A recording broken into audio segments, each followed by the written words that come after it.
अस्सलाम वालेकुम व्यूवर्स, आज मैं आपके लिए बकरा ईद स्पेशल बहुत ही मज़ेदार मसालेदार भुने गोश्त की रेसिपी लेकर आई हूँ। बकरा ईद पे नरम मक्खन की तरह मुलायम भुना गोश्त खाने को मिल जाए तो मज़ा ही आ जाए।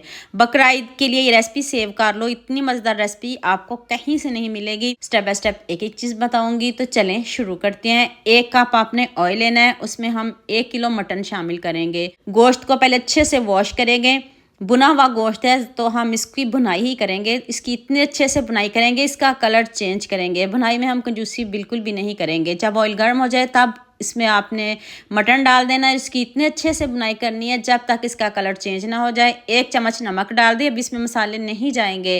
1 चम्मच अदरक लहसुन का पेस्ट शामिल कर दें, इसकी भी साथ में बहुत अच्छे से बुनाई करेंगे। गोश्त के साथ ही सब चीज़ों की बुनाई करेंगे। इधर वीडियो ध्यान से देखिएगा, आज वीडियो मिस मत करिएगा। तो साथ में हम इसमें 2 सब्ज़ मिर्च, वो भी आप पेस्ट बना लें, चॉप करके जैसे मर्ज़ी डाल दें। 2 प्याज रफली कट करके डाल दें। इधर प्याज की भी बहुत अच्छे से साथ ही बुनाई करेंगे। देखें गोश्त की पहले भी बनाई हुई है, अब हम बहुत अच्छे से पहले बुनाई करेंगे, फिर हम इसको वेट लगाएंगे। 2 सब्ज़ चॉप करके डाल दें या पेस्ट डाल दें, जो आप पसंद करते हो अब डाल लीजिएगा। चेक कर लें इधर ही गोश्त हमारा कितने अच्छे से, इसका कलर भी चेंज हो गया, इसकी भुनाई भी हो गई, गला तो बिल्कुल भी नहीं। अब हम इसमें 3 से 4 टमाटर शामिल करेंगे, उसकी भी साथ में ही भुनाई करेंगे। आपको अलहदा से भुनाई करने की ज़रूरत नहीं पड़ेगी। मेरे कहने पे एक बार बनाइएगा, आपको मज़ा आ जाएगा, आप उंगलियां ही चाटते रह जाओगे। इधर मैंने आधा लीटर पानी शामिल किया है और इसको मैंने 20 मिनट वेट लगाया। अगर आप वेट नहीं लगाना चाहते तो फिर आप इसको आधा घंटा गला लें, जब तक आपका गोश्त गल ना जाए।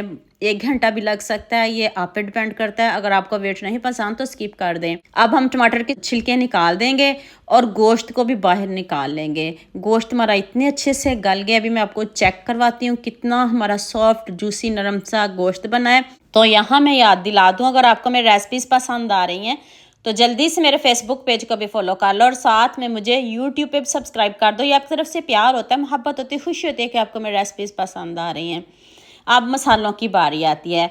1 चम्मच आपने लाल मिर्च का पाउडर डालना है और ½ टी स्पून हल्दी। मैंने इसमें हल्दी शामिल की, वो किधर गई है, एडिटर ने मिस्टेक कर दी, कोई बात नहीं, ½ टी स्पून हल्दी ज़रूर शामिल करिएगा।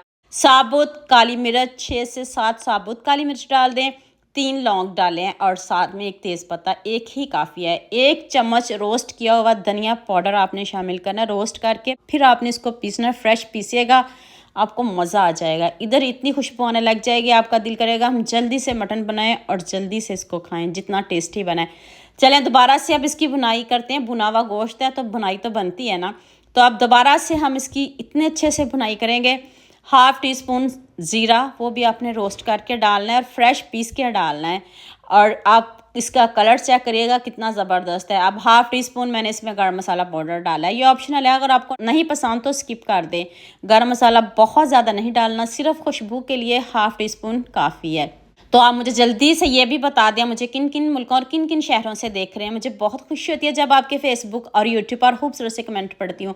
अब सबका खूबसूरत कमेंट करने का बहुत बहुत शुक्रिया और अब सबके लिए भी दिल से दुआ मेरी, आप भी हमेशा खुश रहें और हमेशा मेरे साथ ऐसे जुड़े रहें। ऊपर से अदरक से इसको गार्निश कर लें, सब्ज़ मिर्च से, सब्ज़ धनिया से, और लीजिए जी मज़ेदार सा हमारा मटन रेडी हो गया है। ऐसा मटन कौन नहीं खाएगा, जिसको भी खिलाएंगे वो आपके हाथ चूमेंगे। जितनी ज़बरदस्त मैंने आपको रेसिपी बताई है, मुझे भी इस रेसिपी में आप सबका उतना ही ज़्यादा प्यार चाहिए। अपने सबके साथ शेयर भी करना, लाइक भी करना, प्यारे प्यारे कमेंट भी करने। नरम देखें कितनी है, सॉफ्ट देखें कितनी है, मक्खन की तरह मुलायम और गर्म इतनी है कि हाथ जल रहे हैं, फिर भी मैंने आपको इसकी इतने अच्छे से लुक दिखाई है। तो उम्मीद करती हूँ आज की वीडियो आपको लाजमी पसंद आएगी। जल्दी से मेरे चैनल को सब्सक्राइब कर देना।